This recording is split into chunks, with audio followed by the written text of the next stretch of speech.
Breaking news చూస్తున్నాం. Johnny master custody petition పై వాదనలు పూర్తయ్యాయి. కోర్టు తీర్పు రేపటికి వాయిదా వేశారు. బెయిల్ పిటిషన్ పై కూడా రేపు మరోసారి వాదనలు జరగనున్నాయి. జానీ మాస్టర్ ప్రస్తుతం చర్లపల్లి జైల్లో రిమాండ్ ఖైదీగా ఉన్నారు. అసిస్టెంట్ కొరియోగ్రాఫర్ పై లైంగిక వేధింపుల కేసులో జానీ మాస్టర్ ను ఈ నెల 19న పోలీసులు అరెస్ట్ చేశారు.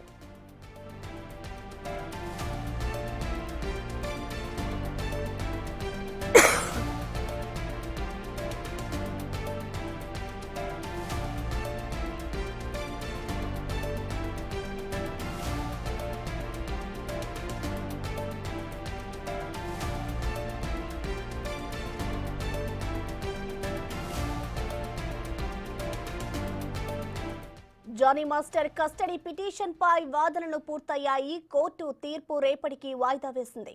బెయిల్ పిటిషన్ పై కూడా రేపు మరోసారి వాదనలైతే జరగనున్నాయి. జానీ మాస్టర్ ప్రస్తుతం చర్లపల్లి జైల్లో రిమాండ్ ఖైదీగా ఉన్నారు. అసిస్టెంట్ కొరియోగ్రాఫర్ పై లైంగిక వేధింపుల కేసులో జానీ మాస్టర్ ను ఈ నెల 19న పోలీసులు అరెస్ట్ చేశారు.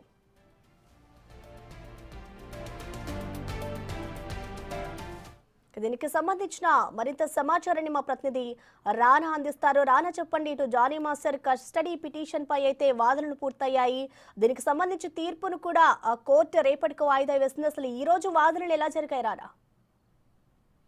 నిన్న పోలీసులు 5 రోజుల పాటు కస్టడీకి కోరుతూ కోర్టులో పిటిషన్ వేయడం జరిగింది. దానిపైన వాదనలు ఇవాళ జరిగిన తర్వాత ఇరుపక్షాల వాదనమైనటువంటి కోర్టు రేపటికి తుది తీర్పును వెలువడిస్తున్నట్టుగా రేపటికి వాయిదా వేసినటువంటి పరిస్థితి కనపడుతుంది.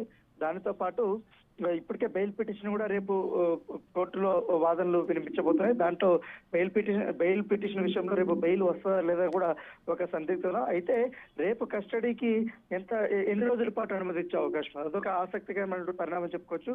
ఇప్పటికే కేసులో పోక్సో చట్టం ఇన్వాల్వ్ అయింది కాబట్టి పోక్సో చట్టం ప్రకారం నిందితుడికి అంత తొందరగా బెయిల్ వచ్చే అవకాశాలు ఉండవు. ఎందుకంటే నేరం రుజువు కాకపోయినా లేకపోతే ఇప్పటికే విక్టిమ్ ఇచ్చినటువంటి స్టేట్మెంట్ ఆధారంగా కేసు నమోదు చేశారు కాబట్టి ఆ స్టేట్మెంట్ ఆధారంగా చూసుకున్నా కూడా మినిమం 2-3 నెలలు జైలు బెయిల్ వచ్చే అవకాశం ఉంది 2 నెలల తర్వాత. సో అప్పటి వరకు కూడా ఖచ్చితంగా జానీ మాస్టర్ కి బెయిల్ వచ్చే అవకాశం లేదంటూ కూడా లాయర్లు కూడా చెప్తున్న నేపథ్యంలో రేపు రంగారెడ్డి కోర్టులో ఏం జరుగుతున్నది కూడా ఆసక్తికరమైన పరిణామం. ఎందుకంటే రేపు ఎలాంటి వాదనలు వినిపిస్తారు బెయిల్ విషయంలో. సో ఇప్పుడు కస్టడీ ఎలాగా ఖచ్చితంగా పోలీసులు అనుమతిస్తారు, కోర్టు ఎట్లాగా అనుమతిస్తారు, కానీ ఎన్ని రోజులు అనేది కూడా ఇప్పుడు కోర్టు క్లారిటీ రాకపోయినప్పటికీ ఈ బెయిల్ పిటిషన్ విషయం మాత్రం ఒక క్లారిటీ అయితే రేపు వచ్చే అవకాశం ఉంది. మాక్సిమం ఇప్పుడున్న బట్టి సోర్సెస్ ప్రకారం కోర్టులు ఈ పోక్సోకు సంబంధించినటువంటి కేసుల్లో అంత త్వరగా బెయిల్ ఇచ్చే అవకాశాలు ఉండవనేది కూడా లాయర్లు చెప్తున్నారు. సో మేబీ ఇంకా విచారణ ప్రారంభంలో ఉంది కాబట్టి, దర్యాప్తు ప్రారంభ దశలో ఉంది కాబట్టి ఖచ్చితంగా ఈ సమయంలో నిందితుడికి బెయిల్ ఇస్తే ఈ కేసును రూపుమాపే అవకాశం ఉంది, పైగా పక్కదారి పట్టే అవకాశం ఉంది అనేది కూడా భావిస్తారు. కాబట్టి ఖచ్చితంగా కూడా బెయిల్ పిటిషన్ ని కోర్టు రిజెక్ట్ చేసే అవకాశాలు ఎక్కువగా ఉన్నట్టుగా సమాచారం అవుతుంది. అయితే వీళ్ళు ఇప్పుడు కస్టడీ పిటిషన్ విషయంలో మాత్రం ఈ కస్టడీకి కోర్టు ఎన్ని రోజులు అనుమతి ఇచ్చినా ఖచ్చితంగా కూడా చాలా కీలకమైనటువంటి అంశాలని బయటపెట్టే దశలో కూడా ఉన్నట్టుగా మనకు సమాచారం అవుతుంది. Right, thank you Rana.